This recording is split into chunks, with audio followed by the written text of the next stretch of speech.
Good morning, it's 9 o'clock on Monday, December the 14th, 2015, and I call Potter County Commission to order. Today we have Mike Martin from South Georgia Baptist Church here to do the invocation, so if you will please stand and remain standing for the pledge.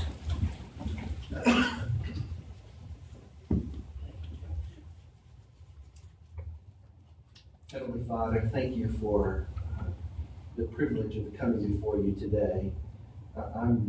I'm remembering this morning that once upon a time there were a group of angels that sang about goodwill to men and peace on earth and the glory of God. And I pray, Father, for that very thing, that you would use these commissioners and this judge to give them wisdom, that they might make hard decisions, that ultimately we as a county, we as a state, a nation, would find peace, particularly at this time of the year. But Father, more than just the government, we pray for the individuals in this room. We pray that individually we might find peace, that we might know the calm assurance that ultimately you're in control of all things and that you lead and guide. And Father, lastly, we would pray that in all that is done, that you would be glorified, that we would see the King of all kings and Lord of all lords reigning supreme. Father, bless these dear people as they serve faithfully to do those things that they're called to do. Give them wisdom, give them confidence, give them courage to do hard things. And we thank you for that in the name of Jesus. Amen. Allegiance to the flag of the United States of America and to the republic for which it stands, one nation under God, indivisible, with liberty and justice for all. On the Texas flag, I pledge allegiance to thee, Texas, one state under God, one and indivisible.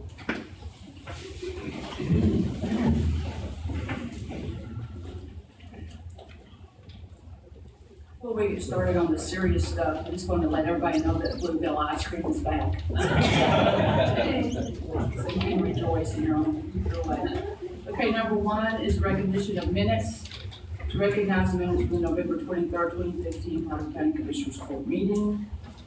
There is no questions, we're so recognized. Number two, vouchers. To consider and act upon the approval of the payment of vouchers processed by the County Auditor's Office for the period of November 18, 2015 through December 9, 2015.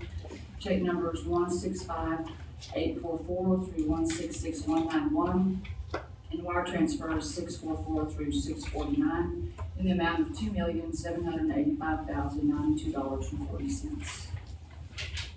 Any questions or remarks? Pay the vouchers as presented. Second. We have a motion and a second. All in favor, raise your right hand. 5-0. Thank you. Number three, the insurance report. Anything significant to talk about? No, ma'am. Nothing. Okay. So recognized. Number four, investment pool. To consider and act upon the approval of Texas Class as an additional investment pool for Potter County funds, and to approve an addendum to the 2015 Potter County investment policy list of authorized brokers. Hi. How are you?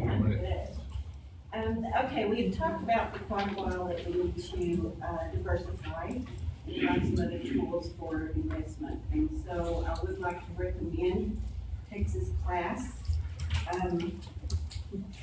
If you will look in your paperwork, you should have this sheet here. The second page of the second attachment.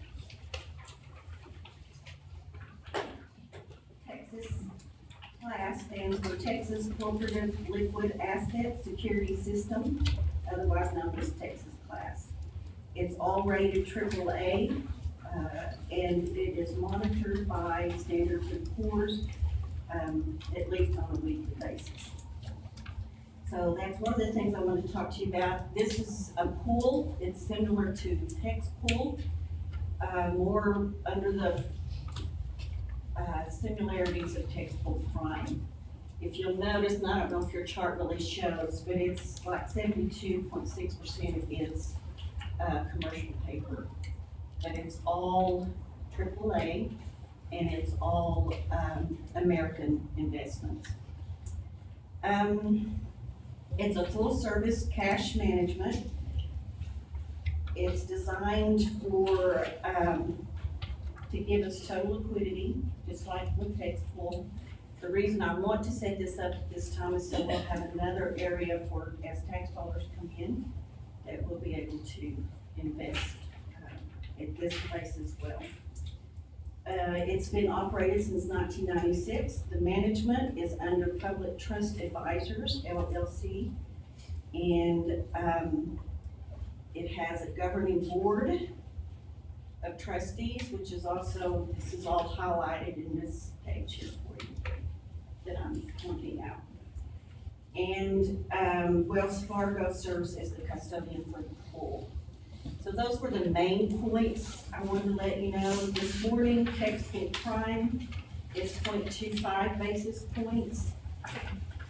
And under your other little packet, this one, the very last page shows that the current rate is 0.27. So it's comparable to Textpool, but and honestly, Textpool has been climbing. I think they're seeing more competition here. And so their rates have been increasing steadily, but this is still another tool for us to use to diversify our funds. Cover everything? Any questions? Leanne, I do have just a couple of questions on the resolution, and just to make sure I'm following you, there's a section towards the first page at the bottom that the local government has determined the investment of the program will assist in achieving goals set forth by the policy. Just to confirm what goal, I heard diversify, but what goal is in our policy that we're, The liquidity and the safety of the investments that we make. And then in terms of a dollar amount, how much do you plan on possibly investing in this fund? Well, it depends as the tax dollars come in. I do, and if you notice in that copy of the agreement, the contract, we'll have a general operating and capital project. So, I hope, like with capital projects, at least have about between 3 and 5 million is what I hope to put in capital projects. Under general, it just depends on how our tax dollars come in and how competitive Textpool is as well, because that's the whole point of diversifying, is to have different areas. So, but a good portion will be there, rather than the bank, because we'll be earning more. Right. And then are there any other counties or local governments that participate in this? Exactly. I want to let you know too that Danny King from Texas Class came and had a meeting with our investment committee. And we sat and visited for quite some time. And so he, what was your question? Other counties or local governments that use Yes, this? he gave us a list of all those, and it's really quite extensive for Texas. And it's not just county funds, there's city and municipal and a whole lot of different areas that are invested in this as well. So yes. Danny was very impressive, and he's pretty true to his beliefs, and he made me a believer. He's very passionate. And I have researched this for probably the last 6 or 7 months and have met with Danny before, and then he came and met with our committee to answer any questions. Carrie, I don't know if you have an opinion on this at all. I mean, I know you're an optional contact on there in terms of if we need access to the dollars. Do you have any opinion on this? I think it's a good deal with a great bank person. Thank you. I need a motion. I move, we consider, do we have to consider the amount that we're gonna invest, or No, just that we're gonna let you make a decision on what that looks like? And I'll keep you guys informed of this. I'll make a motion to consider approval of the investment pool for Potter County funds as stated in the agenda. And also the amended brokers list, because it'll be included. Including the brokers list. Second? Okay, I have a motion and a second. All in favor, raise your right hand, please. 5-0. Thank you, Leanne. Thank you.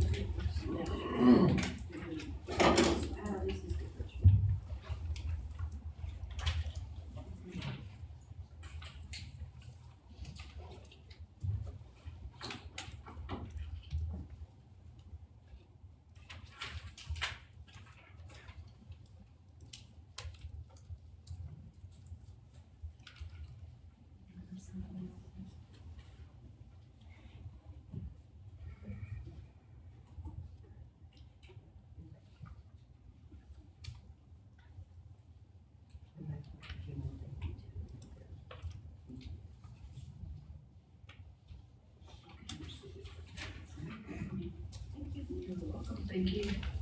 Number 5, 2016 SFFMA, to present and recognize the 2016 SFFMA in State Magazine with Paul Hamilton, President of the State Firemen's Association, and the Potter County Fire Engine. Mr. Hamilton, hi. Good morning. Thank you for coming. Thank y'all, appreciate the time. First of all, I am associated with the State Fire and Fire Marshals Association out of Austin.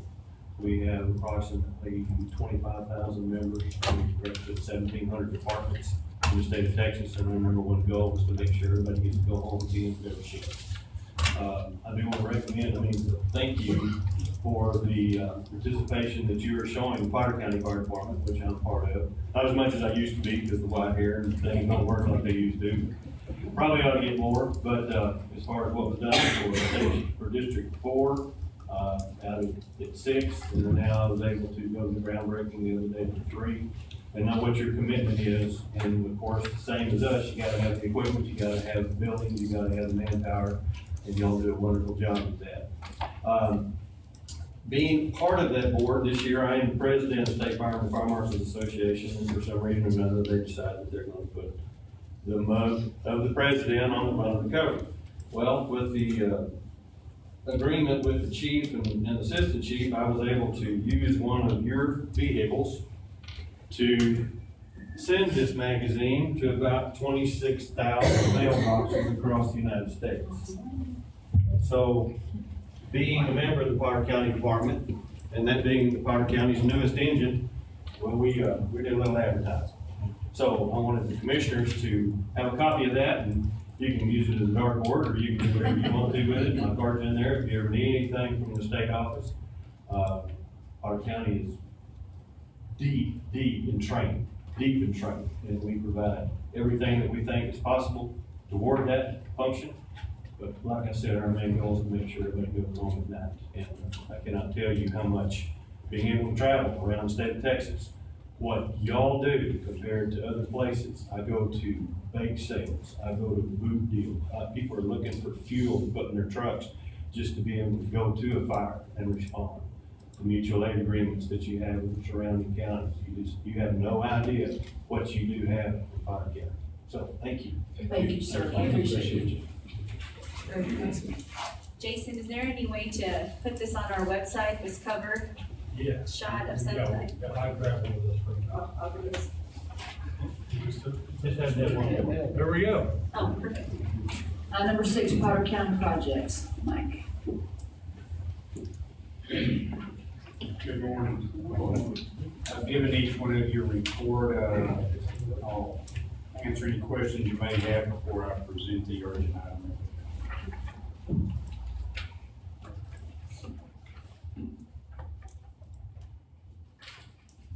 Let's talk about that urgent item. Okay. Out at the county extension building, the facility for which we replaced all the flooring and carpet and VCT tile during the May 23rd storm. We have issues out there. We've had them for quite some time as far as glue coming up around the tile within the men's, women's restrooms, within the kitchen area.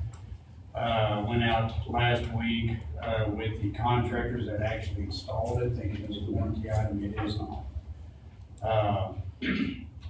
What we have determined to this point right now, is that we do have some type of moisture coming from beneath the slab up running, this tile and carpet. It's creating what is called, efflorescence or calcium buildup on the VCT tile throughout the areas, and there's clear signs of that. So what I've done is, as Debbie, we got the insurance company involved at this point. I think we need to in order to determine how far we go with it, because it may exceed the 25,000. The first two things that we will be doing is doing a hydrostatic test on the water lines beneath the structure to make sure that they're not leaking. Second would be to do a flow test, a static flow test on the sewer lines to make sure they're not leaking beneath the structure.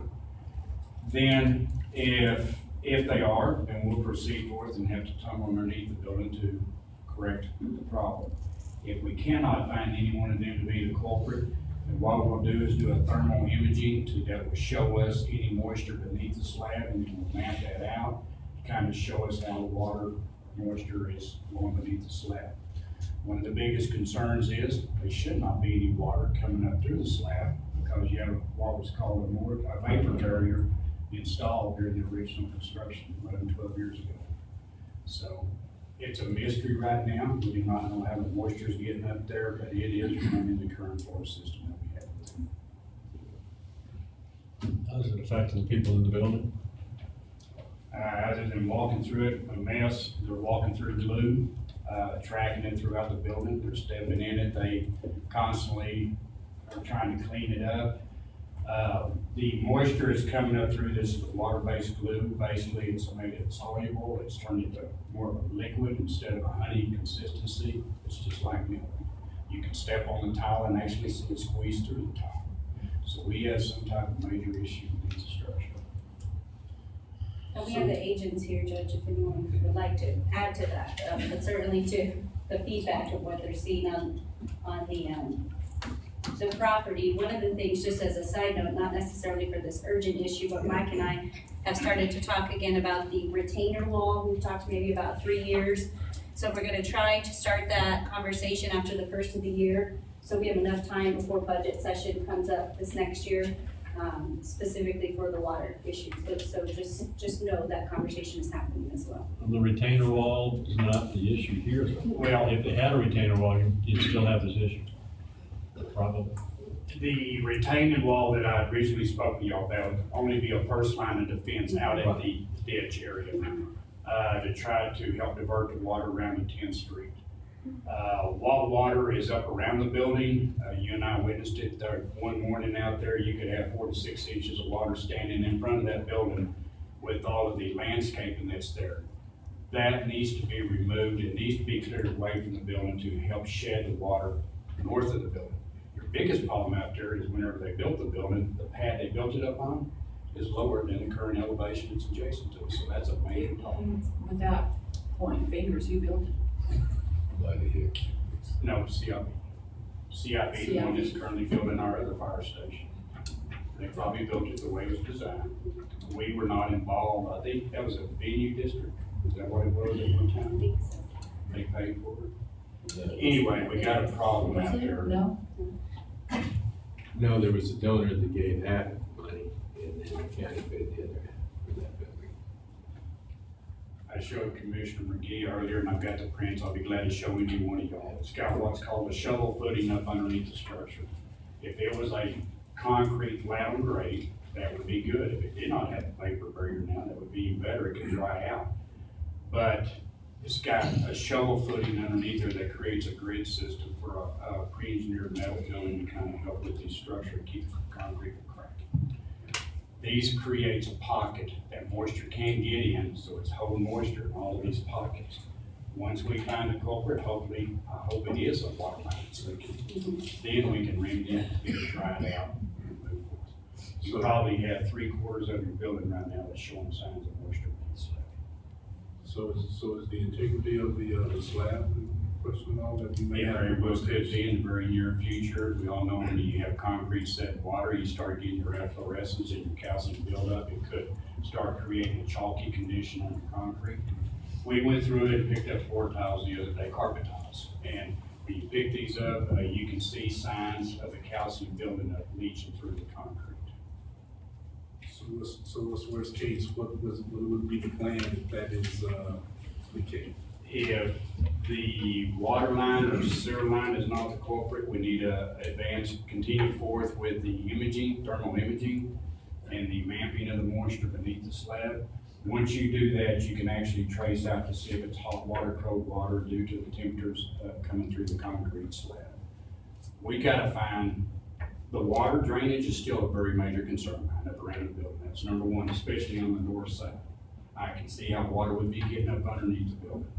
We had all the rains of 2013 that dried out, and then we had all the rains this year, and what y'all been experiencing 2 or 3 months of this issue of blue coming up. So it's happened after the rain. Water can migrate into a concrete. If the vapor barrier is not right underneath the concrete and it's below the sand, we got a major problem out there. So we just have to investigate it to try to determine what's created. What's the timeline on The proposal, I asked for our local contractor, Allen's Tri-State Mechanical. I visited with them last week to do the first 2 tests. To have a proposal today, I think we have $4,650 left in our budget. I will utilize that funds. I think our deductible is $25,000 with the insurance. So, once I find out that cost, I'll let y'all know to see how we proceed. If I ain't got enough money to do these first 2 tests, we're gonna have to do it. that? Oh, yeah. And we're expecting that by the end of today, is that right? At least the initial cost to start. That's just to start the first investigation. Thanks for the bad news, Mike. Yeah.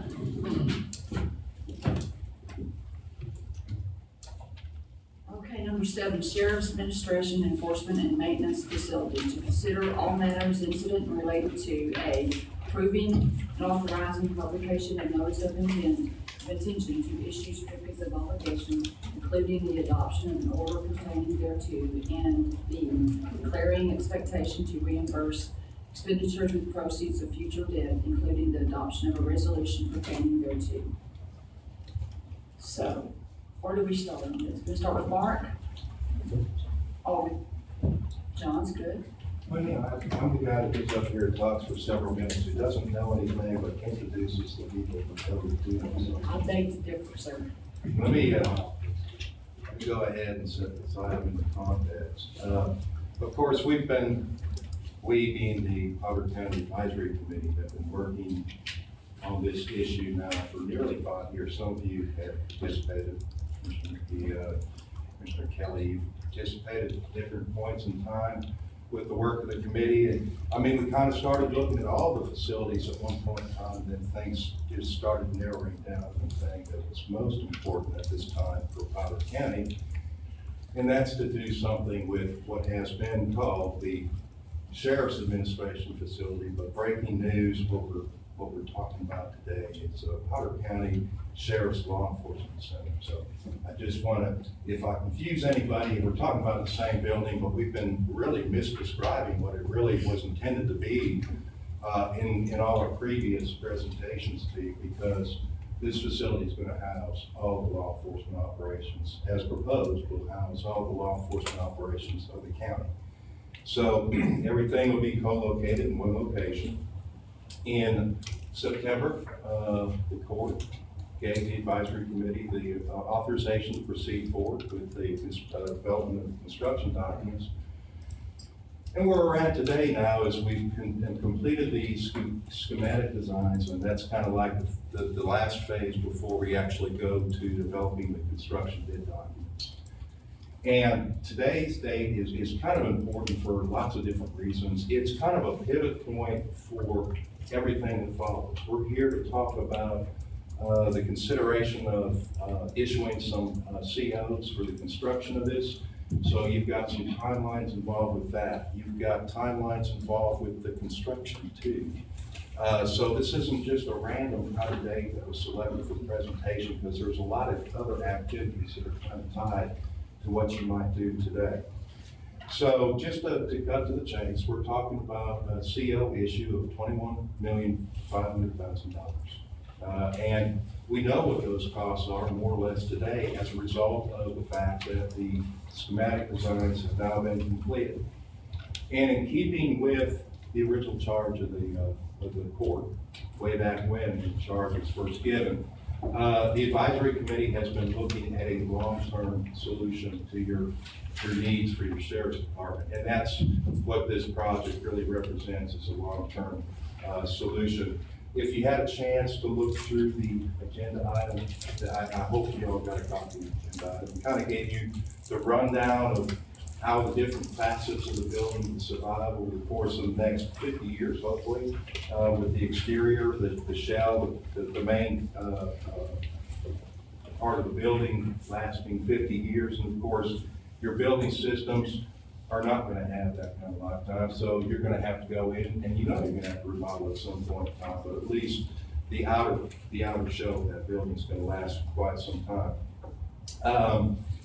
And we are increasing the current space of the sheriff's office by over half, by over 100%. Reason being is that, again, we're keeping with that long-term philosophy that we want this space to serve the county's needs for a very long time. You also have the fact that right now you've got too many people in that building over there to actually carry out their job duties the way they need to be carried out.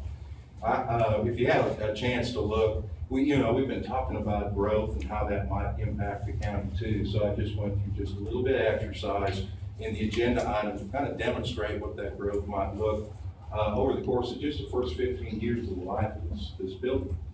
And using the Texas State Data Center projections of population growth for the county, and on average, the county during that next 15 years is going to, the population here is going to increase by about 1.2%. And right now, you've got one sworn officer, for every 1,329 residents in Putnam County. Now, if you keep that ratio during the course of the next 15 years, and you still have that concurrent population growth going on at the same time, that means in the first 15 years of the building, you're going to be employing another 16 sworn officers to maintain public safety in Powder County. And that's if you don't drop that officer to resident ratio, or if you don't take on any new programs, or you don't have to hire any new dispatchers, set up new dispatcher councils to handle the added growth that you're going to have in the county. So all these things were considered in the design of the building. I mean, this is just a real simplistic way of looking at it. There was calculus and all that high science applied to space needs for the next 30 years that was done by your design consultant, but that's just a simplified way of looking at how growth is going to impact the county.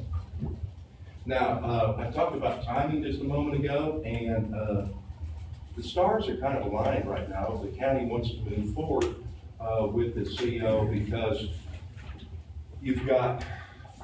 we've all heard about the potential for rate increases from the Fed, and eventually that trickles down to the local level too, and impacts the interest rates that you will have to pay on any money that you might want to borrow.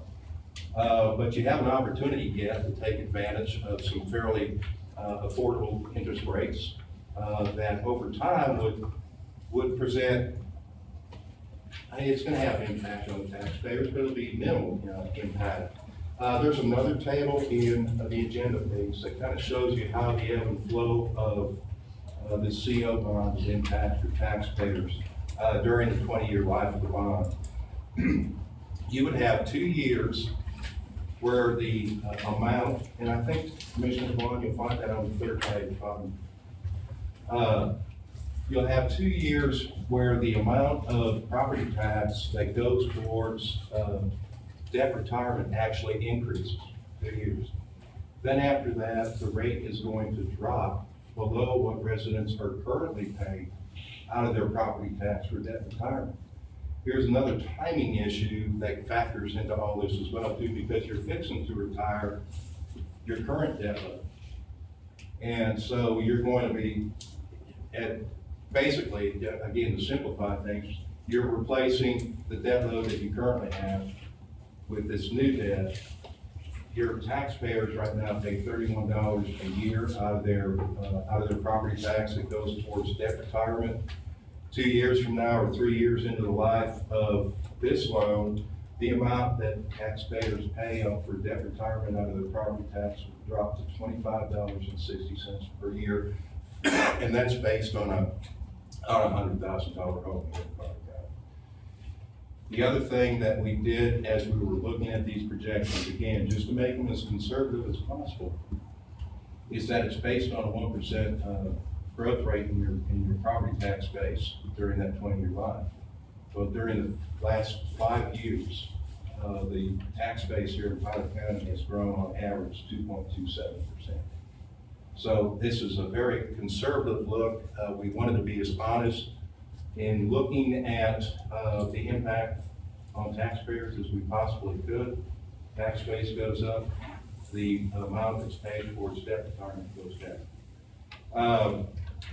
Commissioner McGee, when we were here last, we said that we would go out and talk to the public about this to try to raise awareness of what Potter County was doing, why they were doing it. We had a couple of meetings this past month. I admit there weren't very many public folks in the room, but we did have every news station represented. We had the local news represented. And it was as if we had 127,000 people in the room because the news media was kind enough. And they did a pretty good job of reporting what was discussed during the course of those meetings. We did have one of, I won't tell you which news station it was, but we did have one that failed the sheriff's test. Because he had a trick question that he had, that he set up the presentation with a trick question and said, okay, at the end of this presentation, I will ask this question, so be prepared. Now, there was a score involved with any of that, but the question was, what does this project not involve? And we had one young man who, he pondered it long, got it wrong, but the one thing that the sheriff is trying to make absolutely clear is that this project does not involve a jail. And the documents that you're looking at today, they substantiate that, because in both the intent and the resolution, you have to clarify what these funds are going to be used for by state law. So basically it says we're using it to build administration, enforcement, and storage facilities for the sheriff's department, but not a jail. So if these notices are published, it becomes very clear and apparent to the public what the use of funds will be for. So we have somewhat of a timeline that we have to follow. If the commissioner's court wants to proceed with the intent and resolution, we'll have two postings that we'll have to place in the paper, and you'll see a kind of a shortened schedule there. The bids ought to be back in if we move forward today, and if the first publication goes in the paper on the 17th, then on the 25th, you'll be receiving the bids back in for the bonds, and then by the 24th, those proceeds from the bonds are transferred to the county's depository. Meanwhile, Mr. Ursick continues to proceed forward in developing construction documents for this. So these things will kind of come together where you have the funds and you've got the you're going out for bid kind of close together so that you can proceed forward into construction. Now I've talked about as far as I can without going completely over my bill. So I would like to introduce two people, and I don't know which order you want them in. We have Mr. Ursick here that can tell you a little bit about the construction, what happens from this point forward with schematics moving forward. And we also have Mr. Mark McCliney with SAMHSA, who can discuss some of the details involved with the bond, if you guys decide to proceed forward. Now, I'm going to go ahead, for discussion purposes, I'm going to go ahead and read the recommendation from the advisory committee. And that recommendation is that the Potter County Phase 3 Advisory Committee recommends that the Potter County Commissioners Court favorably consider the issuance of $21.5 million in certificates of obligation to fund the construction of a new Potter County Sheriff's Law Enforcement Center. And in order to do so, you'll have to act upon the order and resolution that was provided in your agenda package today. So, Mark, why don't you? Yes, sir. Judge, Commissioners, great to be here. Thank you, Mark. John did a really great job presenting, and I hate to even bring this up, but there was one small mistake on the timetable. Oh, thank you. I just want to make sure it's clear. On the summary, it says January 25th, the bids are received, which is true, and that's a Commissioners Court meeting. It says February 8th, which is also the next Commissioners Court meeting, the bids are presented to the court for consideration of award. Your notice of intention resolutions, if approved today, says you will take action on January 25th. February 8th would not occur. You'll have your meeting, of course, but the plan, if you all move forward, is to put the notice of intention, publish it just as indicated here, receive bids about 11 o'clock on the 25th, and bring it to you during your court that day. So you may have to recess, but we'll have the actual interest rates right on the 25th, and we can actually do it in court, having come up on the internet as the bids come in. Interest rates do remain very competitive. We believe the Fed will raise rates this week by 25 basis points is the common consensus. That does trickle down to us. The market is pricing that in now already. We then believe each quarter the Fed will continue to raise rates into this next year. And why is that? The belief, and again, this is the belief, and if I was 100% accurate, I wouldn't have to work. But there's a belief that the economy is slowing down, the world economy, and the Fed has to have some bullets to lower interest rates if our economy goes into a recession. So if we're at zero, we can't lower it. So they're going to force higher interest rates, probably a quarter through to the next year. And the Fed controls the overnight rate between banks. The market controls everything else. So we could see the front end of the yield curve move up if the Fed continues to raise. So everything that John said was absolutely accurate. We are going into a time, we believe January will be an excellent time to bid out these bonds, and we bring in very aggressive interest rates. We've run numbers in excess of 4% on the interest projections, which most likely would be well below 4%. Again, another one of those conservative items, because what we collectively tell your voters in the press, in the news, we have to beat that. We don't want to say it's going to cost $19 and it costs $19.01. We want it to cost $18.55. And so by projecting a little bit higher, lower growth and the whole thing, we think we can deliver that. Other than that, I'm here to address any questions. Again, the resolution, notice of intention resolution, is informing the public that you already issued these bonds on January 25th.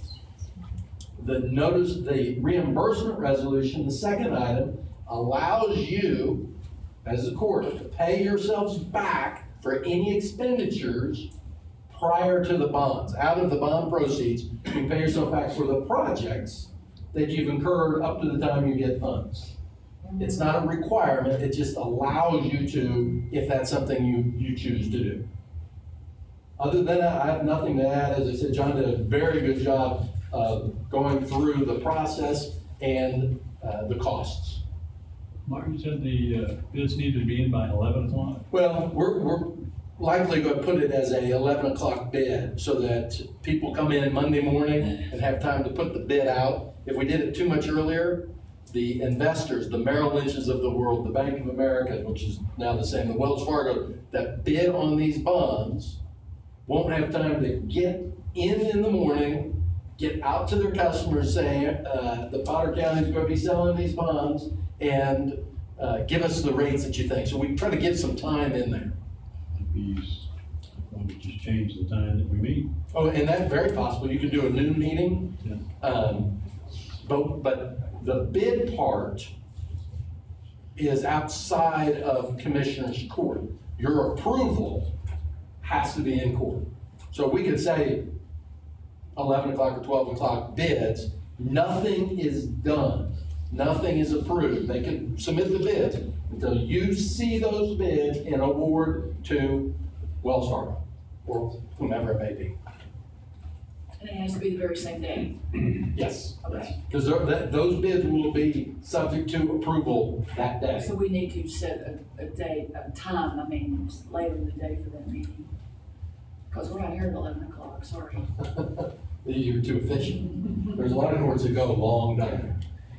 Are you the one that puts our, for lack of a better term, our portfolio together that people will be making these bids on? Yes, what we've actually, because of the timing, we put together an official statement. This is the first draft. And it's everything financially, and I mean, it's, I don't know, 80 pages, plus we'll submit the audit on that.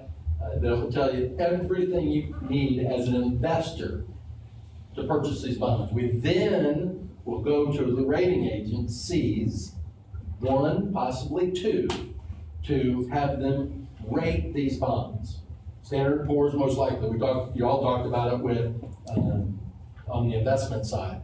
They rate these bonds. The rating becomes available, and they'll do a report to those investors about a week prior to this sale. So there'll be investors throughout the country that subscribe to that.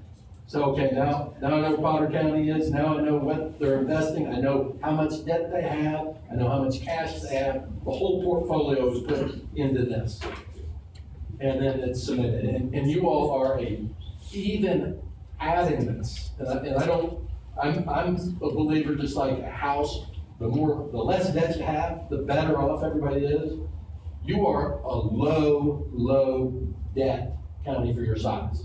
Even with the addition of 21.5 million, you would be considered low debt by every single barometer: per capita borrowing, value to borrowing, the whole gamut on the benchmarks we look at. So even after this issuance, if you approve it, you would be considered a low borrowing community, which means investors, that's one less risk they have to take. So there are going to be a lot of bidders throughout the country that are going to try to get these bonds.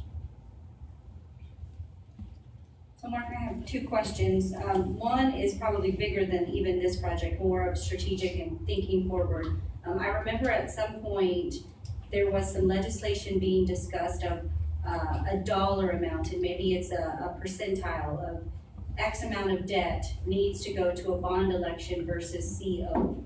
I don't know what that dollar amount is, or if there's been any legislation passing that. I think it was 6 or maybe it was 8 years ago.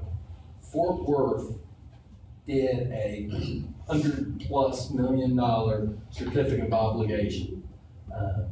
The legislature got involved, saying that's too much borrowing. Well, I should say some of the legislature, because it never passed, it never got to the governor's desk.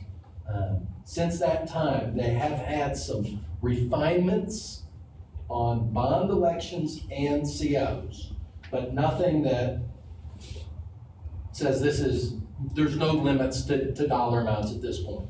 Okay. Now that may come out in the future, but at this point, there's no restrictions at all. So no AG opinions, no restrictions, nothing you can think of in terms of limiting to say, Because at county government, or at least at the county, we use COs. Correct. And so there's nothing that kind of directs in terms of dollar amount that this should go to a bond election versus a CO. Absolutely not. There's no restrictions for you all to choose.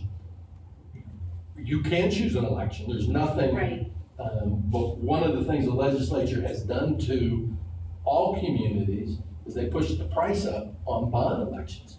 It's now 20, and you all would know that from the election coordinator, it's probably $20,000 just to have an election, versus 2 publications. It's about 60, isn't it? Is it 60 with all the, I mean, it's high priced. Sure. And those are rules that our legislature put in, made those, I mean, they didn't say it's gonna cost you $60,000, but they put so many rules that communities are avoiding elections because of the cost.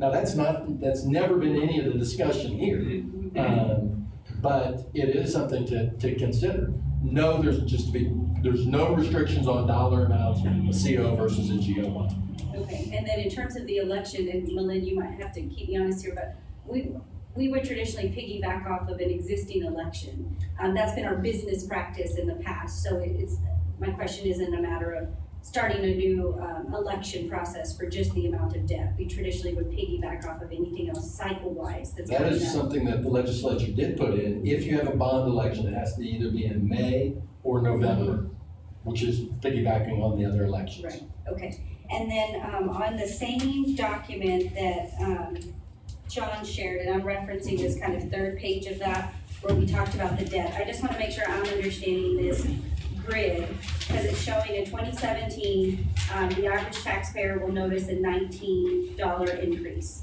And then in 2018, it shows a decrease of $720. I just want to make sure I'm following the math there. So it's really just showing the change.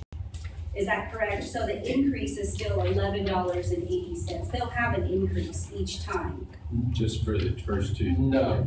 Okay. And I have a separate sheet that's going to show something that, now this was on a $100,000 home, so it's not on an average Okay. value. Smaller and smaller. What happens over here, look at the far right-hand column. Your far right-hand column is the total interest and sinking fund tax rate.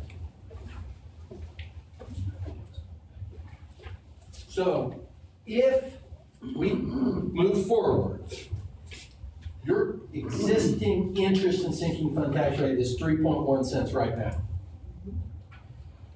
We issue these, and I'm using zero growth, by the way. I'm not adding any taxable value. It goes to 5 cents, then decreases to 4, and then by 2019, it's below your current level. Now, why is that? The reason is you have column 3, after this year, you have 2 years left of debt, even though it does decline. You have $1.9 million, well, let's count this year. You have $1.9 million this year, you have $1.9 million next year, and then $1 million in 2018. If you move forward, you have $1.2 million payment, $1.6 million, and then it stays at $1.6 million. So in 2 years or 3 years, you will be below your current level of annual debt service. And that's because the existing has retired. Goes away, correct. So your tax rate for debt service purposes is going to be below what it currently is to pay for these bonds. You do have a little bit of an overlap. You will have some options. On my sheet, and I don't, this is a business decision that you will work with Carrie on. Look at the box slightly above number 6. You have an INS fund balance of $1.2 million. That money can only be used for debt service. Can't be used for any M&O. It was collected for debt service and can only be used for debt service. It can be used to offset a 1-year increase or a portion of it. So that's something that when you get, if you authorize these bonds, these COs, and we had a new taxable obligation going up 20 years, you're gonna be setting a tax rate in August, July, August, September. Well, one of the bullets that you will be looking at is available funds. That $1.2 million, I would never encourage you to pull it all the way down. Because that's your reserve. If for whatever reason, taxpayers don't make your bond payment or don't make their tax payment, that's your reserve. So you want to keep that healthy. But if you pulled it down a few $100,000, that is certainly not frowned upon at all. So that money can be used, and I will work with Gary, and I'll work with Commissioner Court on how much is a nice balance. But your first step, of course, would be to have the issuance. If you don't issue these, in theory, that would make your 2018 amendment, if you don't have future obligations. So that brings up another question, Mark. Well, let me kind of phrase it this way. Because our debt INS rate, I'm finding all my acronyms here, our debt INS rate has traditionally been lower, and our M&O has been higher. That's really kind of taken its fair share of the increased tax rate because of the M&O. We've never really worried too much, if you will, about the INS because it is fairly low. So from a taxpayer perspective, we care about did our taxes increase or decrease and how much. We don't necessarily break down, well, it was debt, well, it was maintenance and operation, so I get it. I mean, they're looking at the big slice of the pie. So in 2017, the budget, I'm envisioning the court, and as we're vetting through our budget for 2017, that's going to be a pretty profound impact year for the taxpayer. That's their biggest hit, if you will, for this project on the debt side. So I think as a court, when we talk about our traditional increase and things we need to buy, that's going to be a tough year to add that on top of this debt for our taxpayers. And so what I'm hearing you say is this fund balance, this 1.2 million, could be used as something to offset the biggest year or 2 years, so it's not as big of a hit to our taxpayers. Yeah, absolutely. You have that INS fund balance is a tool that a portion of it could be used to offset a larger tax increase. And you're right, the taxpayers do not look at how a tax rate's divided. They look at the bottom line. So in theory also, you could end up, and I'm just going to use a 66-cent tax rate. In theory, 1 year, you could lower your M&O by 1 cent and raise the INS by 1 cent, and the taxpayer sees no difference. Now, of course, that pulls from your operating revenues, but that's the same item. You have some reserves there too, so it could be a combination for 1 year. Those are business decisions that you as the court, working with Gary, is going to make those decisions on how best to fund this. Our point and what we look at is your INS. Because that's what, if the county does not pay, bond holders, the people that purchase these have one remedy. That's to come here, petition you, and force you to raise an interest and sinking fund tax rate sufficient to cover the bonds. That's the only remedy they have. So in that world, they can only force you to raise to 5 cents. You cannot maintain a INS tax rate higher than what's necessary to cover the bonds, and you're not allowed to have an INS tax rate higher than what's necessary to pay the bonds. You can't say, well, we're gonna have 6 cents for 2 or 3 years just to build up a big pot. You can have a nice reserve, but you can't arbitrarily have more money than what's needed to raise what your total debt service commitment is. Okay. With what you're saying, I hear all the time, this is a fallacy that a lot of citizens have, that we need to build this big pot up and pay cash. We can't do that, by what you're saying. Well, certainly not on the INS tax rate. It would be illegal to do that. You can only have an INS tax rate, the portion of your tax rate to cover debt service, high enough to cover that. Now, to cover the debt service. On the M&O, you're handcuffed by truth in taxation laws. You cannot raise, say we're gonna raise taxes by 8 cents. We're gonna just put a capital pot over here that we're gonna build it up. Well, truth in taxation will not allow you to do that. You can only raise, and I forgot the rules, but in 3% without having a publication, 8% you're subject to rollback. So an 8 cent tax rate increase won't be allowed. So, yes, you're correct. You can build it up by increments each year by setting your budget and each department not spend the entire amount. Then that money rolls into your general fund balance. That can be used for any lawful purpose. And that's traditionally been our methodology, if you will.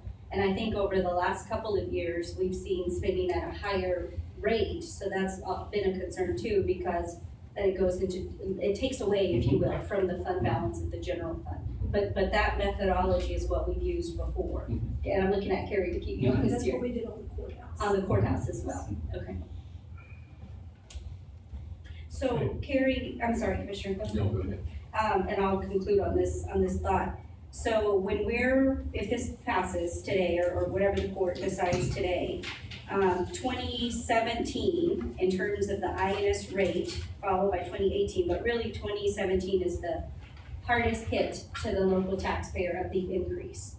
So when we are planning for budget this July, August, September of this year, for the 2017 budget year, I mean, that will impact this court this coming year on the maintenance and operation side for the total impact of what the tax rate's gonna be. Correct. The INS is part of the effective tax Right. rate calculations. So I'm just thinking through this summer, September, early fall, when we start, we're all vetting out budget. It'll be very different this year for the court of what we can take on in terms of additional, because a lot of times those are additional projects that are coming in, there've been capital expenses, they kind of add into the M&O. Yeah, okay. I do want to, just for clarity purposes, it does take into account the effective rate, but it does, new debt does not affect your rollback rate. So, and we take it to extreme, you issue new bonds, and it's 20-cent increase. I'm just, again, extreme. We're not talking anything like that. And it was a 20-cent increase. You can, on your M&O side, still raise a penny or two, whatever it is that meets the rollback rate, and have basically a 22-cent tax increase. Because if you authorize these, your voters implicitly allowed it because we gave them notice of intention, we went through this process. Now,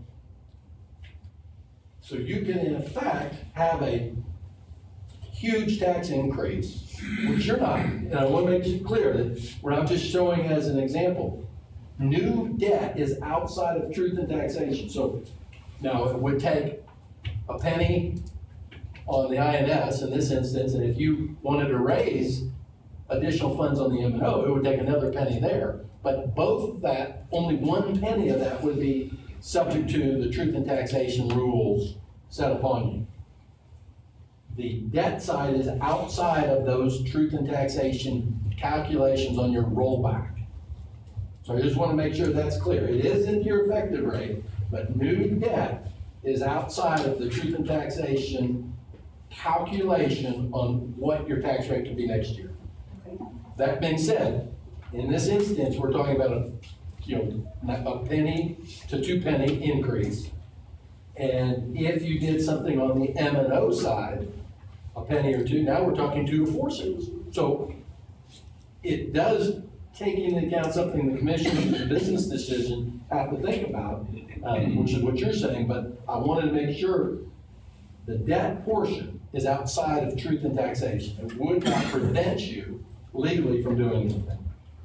And one thing I would just be careful, I would just share to the court, to be careful about our message to the taxpayer of, well, it will only increase it 2 years and then it goes down, because absolutely that's what the graph is showing. But I think there are additional strategic conversations happening for our other buildings. And if we take on debt, additional debt, a couple years down the road, I would just be cautious to mislead the taxpayer today to say this one project in 2 years, it will drop, the INS will drop, because that's a fair statement. But then in 2 to 3 or 4 years, if we take on more debt, it will in fact increase that INS column. So I just say that as a caution, because that's the message that we want to give to the taxpayer. We don't want to mislead them that they're dropping and it'll never go back up if we talk about other buildings. And, correct, and you as a commissioner's court legally can't obligate future That's right. commissioner courts to do another project. Mhm. So it goes both ways. Yes, you have to always be thinking, not now, but 5 years and 10 years out the road. But even if you as a commissioner's court says, we have plans 5 and 10 years down the road, a new commissioner's court may say, let's draw back, we want to evaluate that. There's nothing that you set in stone now, except a new bond obligation, that ties a future commissioner's court to move down a certain path. So it does go, it cuts both ways is my point. You do have to think strategically going forward, and you also have to know that a future commissioner's court may take that strategy, as good as it is, and send it in another direction. I just don't think we need to worry about that message, because we're not telling anything that's not true. This project is not going to affect your taxes after 2 years. That's the truth. This project, and that's how we set it. Are we ready to move on? I am ready to move on. Larry, did you want to add anything to the mix, or you okay? Good, yeah. I mean, everything's Mark, on. is there any other questions from the court, anybody? I just have one more comment, Judge, and then I'll say my piece and move on as you're ready to move on. I, for one, am I'm struggling for the right word, concerned, I guess is the right word, in terms of the dollar amount. Obviously, 21.5 million that's being slated for this project. No big surprise, this court has heard me say that before. And the comparison that I'll use, right or wrong, I recently had a town hall meeting at one of our new 6th grade campuses, Bowie Middle School, that cost roughly $16.5 million to build. So I took a tour, looked at all the logistics, all the commercial grade equipment, all the smart boards, all the technology, 300 students. That cost roughly $16.5 million. So when I think about our facilities, and I know there's other things that are gonna go there that John really did an eloquent job of mapping out. But for the most part, there is a fair amount of office type of space that we'll be using. I think it's really disheartening that 21.5 million is what we're going to the taxpayers with. One thing that I did share with the judge and our county auditor, and just to let the full court know, is in the future, in terms of at least my voice and my vote, I would love for us to go to the market and say, this is what we can afford, versus here are the needs and what is the dollar that equates that. The needs will always outweigh the dollar amount. We don't go to the market looking for a house or a car without knowing what we can afford. So moving forward, I would love if we entertain other facilities to at least know what that dollar amount is, that range, and maybe that will help us. But I just wanted to say my piece to the court. And I hear you, Commissioner, and at first glance, I could feel some of the same way, but I look at it more as identifying specificity, and certainly when you talk about schools and the administration as far as law enforcement, you're talking apples and oranges. So Still have space. well, I understand that, but then specifically, what are you referencing as far as maybe an overuse of too much square footage? Yeah, I mean, I think ultimately, we're building for the future. One of the things that when we toured even Randall County, what I think they did well in terms of strategically building is the load-bearing walls and beams, and I'm certainly out of my expertise, so I'll look at Mike to give me the right word. But they build for some growth, obviously, but they have the space and the infrastructure to knock down walls and continue growing. So I'll take it down to just a very low-level notch. When you buy a home and you say, this is gonna last me 30 years for my family, quickly you move in and you outgrow that home. And so the players will change. We will not all be here in 30 years. And I would stand to think that we'll need bigger and better, probably even 15 to 20 years from now. That need doesn't change. So I'm just thinking through how to methodically be mindful of that, have the infrastructure, and how do we help contain cost out of the gate. So that's really where my comments are.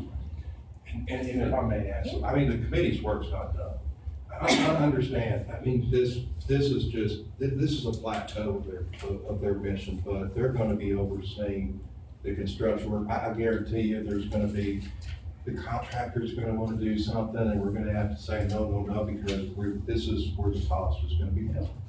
And so the committee's work, and I'm sorry, guys, but that's the truth, it's not done yet. No. And so they'll continue to watch on your behalf. They'll continue to watch over this project to make sure that they get the best value for the tax dollars here in Potter County. And the other thing, and that was a real good analogy with family growth and everything. The other thing to keep in mind too is that, looking into the future is always like kind of dividing tea leaves. It's always kind of a guess, but you know that there's going to be some growth. It's just a matter of quantifying that over the course of the next 15 years or so. Keep in mind that the one thing that we've been saying at several different junctures in our presentation is that in addition to getting money cheap today, you're going to be able to build cheaper today than you are going to be able to build this next year, because construction costs go up every year. So 21's it's a lot of money. But if you were to short sell yourself on space today and then go 5 years from now, oh no, we need to add another 2,000 feet. Look at what you're spending for that 2,000 feet today versus what you're going to spend for 5 years from now. Those costs could escalate another 20% or so from one day to day. So that's another kind of factor to bring to bear as you're looking at this facility and again, the long-term life of the building. I'd like to have something to say. I'm sure that there are going to be people that will say that we are wasting money. And I'm prepared for that, because I think that the easiest thing we can do is say no. But we weren't elected to say no. We're elected to solve problems. I don't think there's anyone here that doesn't think the need is there. We have 5 citizens that sat on this committee. All 5 of them came back and said, yes, go. I take their commitment and their word as meaning a whole lot. And it's been brought up about your home or car. But, some people have this big hang up about going in debt. But if you're outgrowing your home, or your home is just outlived its usefulness, what do you do as a person? You buy a new one, or you remodel, and you go into debt to do that. And that's what I think we have to do.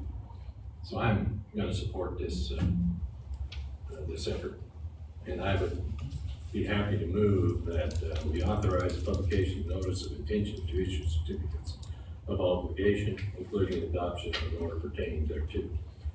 And B, declaring expectations to reimburse expenditures with proceeds of future debt, including the adoption of the resolution pertaining to. Is that your motion? That's my motion. I'll second the motion. And we have a second. All in favor, raise your right hand, please. All opposed? 4-1. Thank you. I have the originals right here, I'll just sign them promptly. Thank you, everybody. Okay. Number 8, elections to discuss and set a date for a public hearing on vote centers in order for Potter County to complete the countywide polling place program and achieve successful status. Oh, and how are you? I'm well. Good. Today's last day for candidates to run for office, and so really starting today, things will start to roll. But one thing that we'd like to do is we'd like to go ahead and become what's considered a successful county. And we've done everything that we need to do, except we need to have a public hearing for people to come and express their views and or at least submit this to the state of Texas. So we're here, I'm asking you guys to set a date and time that we could get together and invite the public to come and visit with us. Is this something that needs to be during a commission meeting or separate? I get the impression from reading this that we probably need to do it as a separate meeting. That was just kind of, that's the impression I got from the Secretary of State's office. And if that being the case, take full advantage of, the public at large, I would suggest that we do it an evening session. Is there a day that you have in mind, Lynn?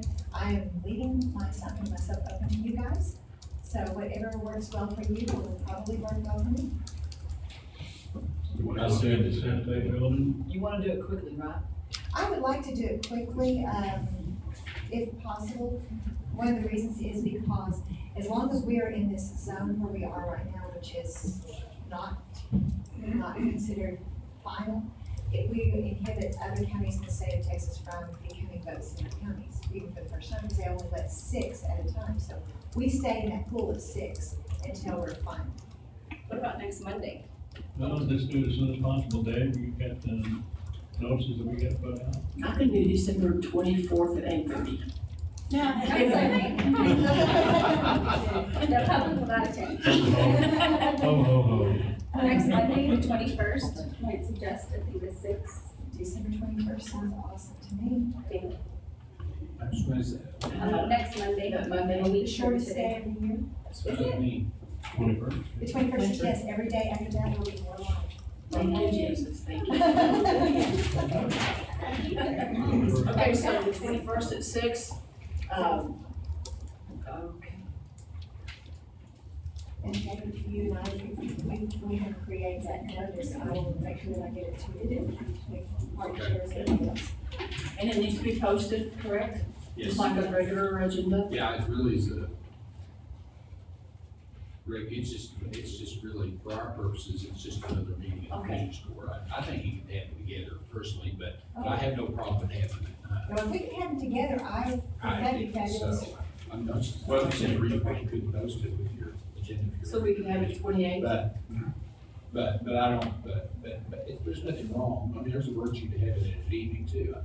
Well, I mean, if you want to do it in a merger vote together, that's fine. I would still prefer to have it in evening for all of those. Okay.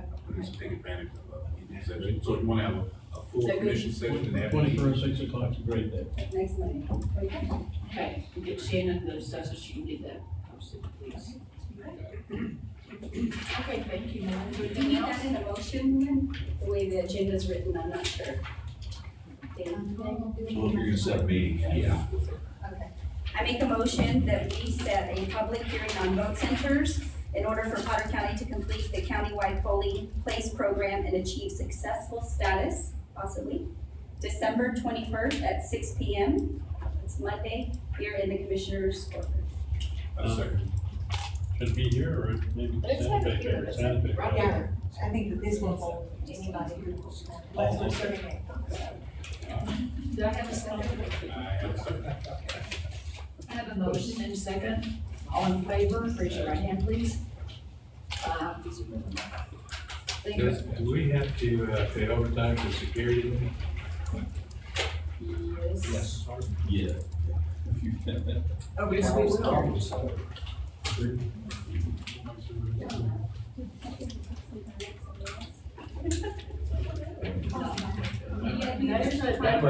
to the chair. There's no comp time for the, any security that could help process visitors through the meeting? It's overtime? There's no comp time for any?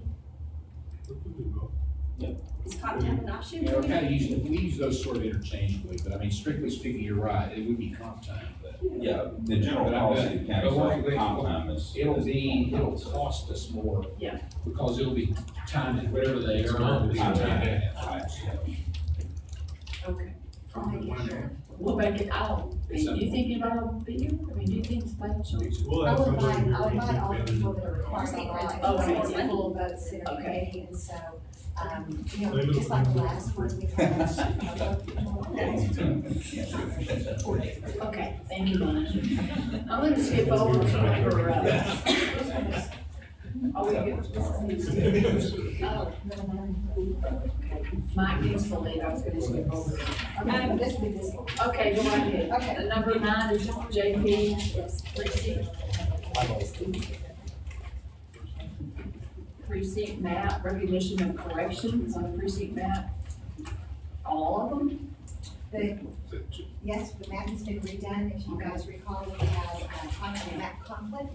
And so the committee looked at the redone map, and it was looked at by Julie, Wade, myself, as well as GIS snapper from the city of Amarillo, and everybody agreed that they are now one in spirit and Is that updated, is the new map on our website, is that updated?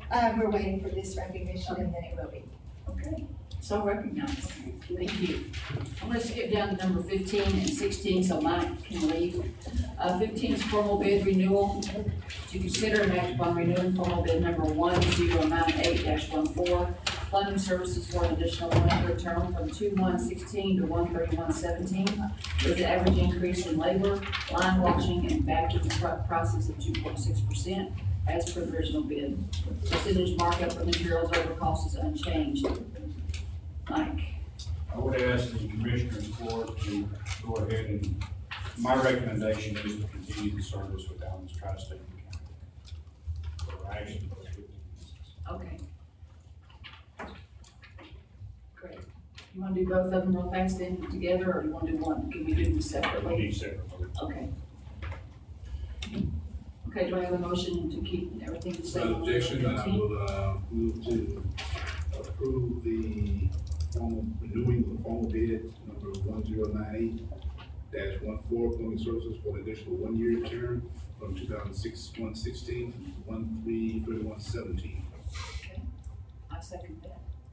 We have a motion and a second, all in favor, raise your right hand. 0, thank you. And then number 16, formal bid renewal, to consider and act upon renewing formal bid number 1099-14, HVAC services for an additional 1-year term from 2/1/16 through 1/31/17. Same thing. Same. Okay. So move for approval. Second? Have a motion and a second, all in favor, raise your right hand. 5-0. Thank you. Thank you, Mike. Thank you, Mike. Okay, go back to number 10. Sheriff. Sheriff, yes. We have 14 too, we're off to meet them. That's the way. Okay, okay. Number 14, inmate telephone service agreement renewal, to consider and act upon renewing RFP number 829-04, inmate non-coin phone system for an additional 1-year term from 1/16/16 through 1/15/17. Pricing is unchanged from the previous contract. What was the pricing on that? What's the amount?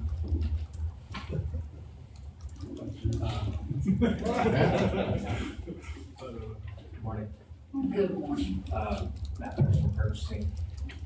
This is a revenue contract, and Clark County's portion is 48% received. And from November of last year through October of this year, Potter County's portion was $133,260.29. And so that's phone calls. from phone calls. Where does that money go? What account? Can it be used to pay off debt? No, that's statutory dedicated commissary. Commissary.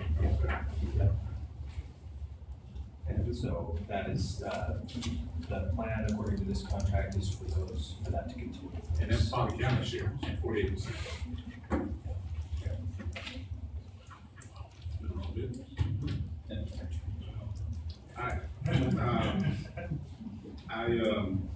Without objections, I move to renew formal bid 10,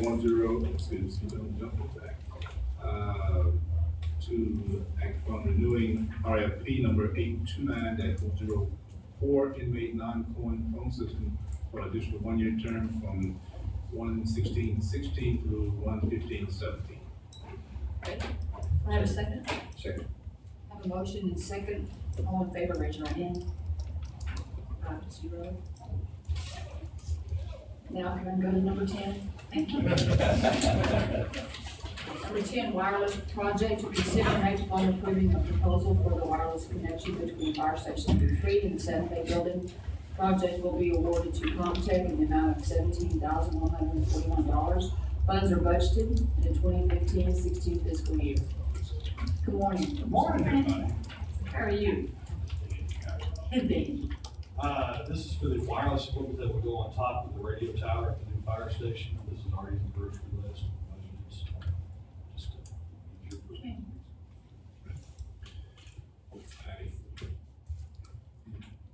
Any questions? I move to approve the proposal for wireless connection between Fire Station number 3 and the Santa Fe building. Second. Have a motion and a second. All in favor, raise your hand. All opposed, 5-0. Thank you. Thank you, Jason. Number 11, Veterans Highway. Holy crap, I thought we were done.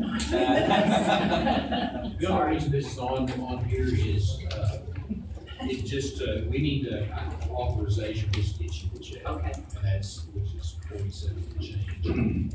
And you signed the agreement, and I've talked to TxDOT, and I asked them what's the next step, and they said, when should we tender payment? And of course, they said, when you send the agreement to us, so that's why it's back on the agenda. This says County of Travis. Is it supposed to say County of Travis? No, that does not say, it's not supposed to say County of Travis, I'll fix that. Okay, you'll fix that with me. And then Dave, just to confirm the dollar amount, like, 4,700 something, is that called? 44.45. Yeah, so. it's like 44.5. And then what account is that coming from in our budget? The sign shop. Sign shop. And you guys are okay? I mean, I know this was Last kind year's budget. of last year. Okay. But the only thing I read in here that kind of concerned me was that if something happens to that sign, we have to pay for it. So if a car runs over it, does that mean we have to pay for it? Oh, well, take off their insurance. I guess just leave it there. We're talking one side, correct? One sign. One side. All right, I move to, what's recognized? It's just to recognize, that's all we need to do. Yeah. So if you'll make that correction, I'll sign it again. Okay, I probably may not need to, I probably would need to stay to make that correction on mine. Oh, on your front page? Yeah. Okay. If I do, I'll get you. Okay. Okay, number 12, county right-of-way, placement of trash dumpsters, transportation code section 251.008, to consider and act upon complaints of dumpsters being placed within the county right-of-way. I've had a couple of love calls, I guess, about dumpsters being in the right-of-way of our county roads. I think we've taken care of the issue right now. I called Republic and they have moved that one dumpster that is the big deal. So I don't know if we want to do anything or not, but the statute does say that dumpsters need to be off of the right-of-way of county roads. So I don't think it would hurt maybe to remind, I guess Republic is the company that basically does all of the dumpsters out in the county, a letter to remind them that that is the statute. But I don't want to get nasty about it. You want to draft for that? If you want me to. They might get a little nasty. You sent one out before, so I'll see if I can find the old. Yeah. How many locations are you talking about? One. He was rather irate. Is he trash talking? He was. Oh. Sorry.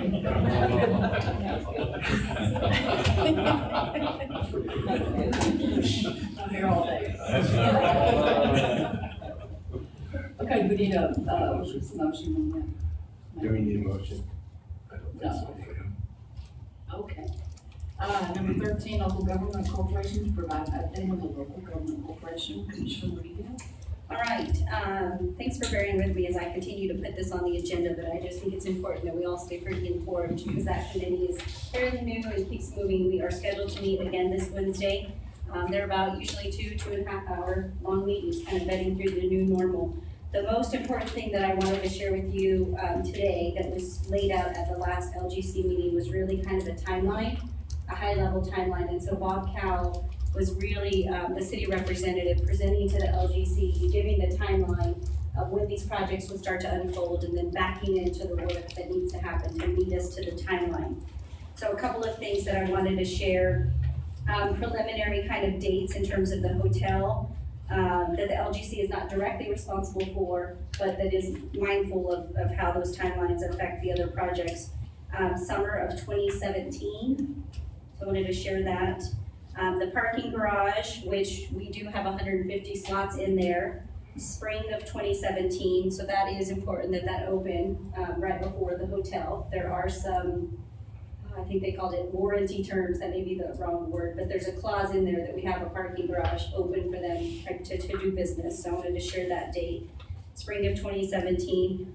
The MPEV, the multi-purpose events venue, they're slating a projected spring of 2018. And this particular project, as you probably are aware, has gotten the most attention of what it will look like, what it can look like. What Bob Cowell shared with the LGC, most importantly, was if there are any delays on this side, on the MPEV, it really affects it for a whole year, because you're not gonna open a ballpark in November. So if there's any delays, it would be spring of 2019 because of the nature of the facility. What's the progress on double 18? Is there progress?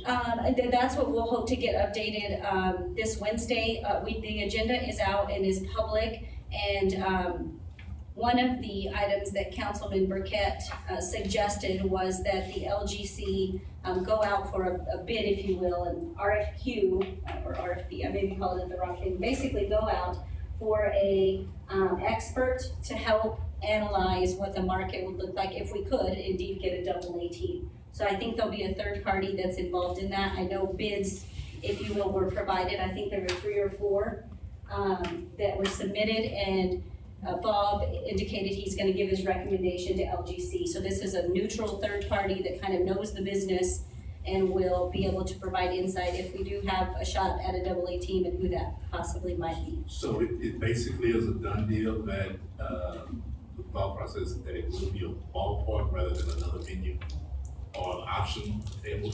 Yeah, I think that's what the vote, the vote is to, at least let me say better, is to include a ball field. Right, there was some discussion of that didn't have to be an option. No, moving forward, the discussions, at least at the LGC level, are to include the ball field. That was the direction, and so the LGC operates under direction of the city council, and so they give their charge of what the work we should be working on. But yes, it's to include a ball field today. So I wanted to share that timeline, and then specifically, no, go ahead, say it. I was just thinking out loud, if the remote possibility that was a double 18 was unavailable for this particular area that we're in, then what would be the next, are you still on the ballpark? Yeah, it was slated as an independent, originally was the thought. So, but I'm not saying, I think a lot of that could change. I think there's interest if we have an idea of what the team might be, because you would want to pull them in to help develop how they could use the property and what the property might look like. So that's kind of the thought. But the timeline specifically is we being the LGC have to define the scope. It has to be completed by January 20th of 2016 to meet these deadlines. So that's a month away, less than when you put in the holidays. It's a pretty aggressive charge. Well, I think that if you're expecting a lot from an owner of a double 18 to commit, especially if they're gonna bring it in here from another community. That kind of, the timing really has to hit just right in order to do that. And I don't think he's gonna announce 2 years ahead of his move, his or her move, that they would do that, but I don't know. Along those lines, are we still anticipating meeting with the owner of? Yeah, I have that on my update to give on the agenda items. But yeah, I'll go ahead and give that now. So one of the items we had talked about at last court was Southern Independent, and no one at the court level had really spoken to Gary. I did take that as a to-do, called him immediately leaving court. He has committed to getting here in early January, and he's committed to come providing a public presentation of at least our facilities for the next couple of years on the contract, what that vision might be. And I know there's been some interest individually for each one of the commissioners to maybe meet with him to do that. So his travel, he knows that, and his travel is being planned so that we could meet with him individually if you have any questions, and then he'll do a public presentation. He is planning on an evening public presentation so that those that are working during the day can assist that. But once we have a timeline, I'll reach out to you individually to make sure that that time works for you on your calendar, and then of course get with Dave and everyone to make sure that's available. But he did respond and said he welcomes the invitation and did agree that it's certainly due time that he come address the court and provide the presentation. So those are my updates, Judge. We're meeting this Wednesday, so I'll have this on for next time and just keep everybody updated if this is helpful for you. I certainly don't want to take time. No, you're fine. Okay, thank you. Number 17, surplus property disposal, to consider next on disposing of the attached list of items that did not sell at auction. Debbie, one of the things that David used to do was, he used to also send this on the United Way listserv to see if any nonprofits out there, before we threw them away, I don't know what we really do to dispose. We do call, we have a list of telephone numbers that we call nonprofits. Okay. And there's usually somebody that will get that. Okay.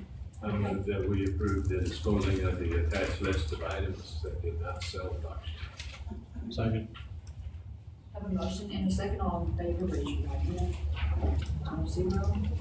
Number 18, employment items. Consider next on the following employment item, Road and Bridge Department, the termination of Amador Hadamil as crew leader effective November 30, 2015. I have a motion.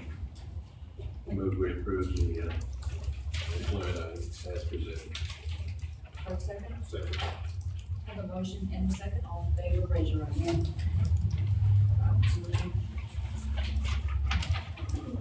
Jail report today is 570 citizens in our jail, 92 female, 5 of those are in Childress. And the percentage is 81% felony, 16.3% misdemeanors. Have any insurance items? No insurance items, no executive session, any agenda items for next time? Just the LGC next time. Okay, that's all. We are adjourned. Thank you very much. Merry Christmas.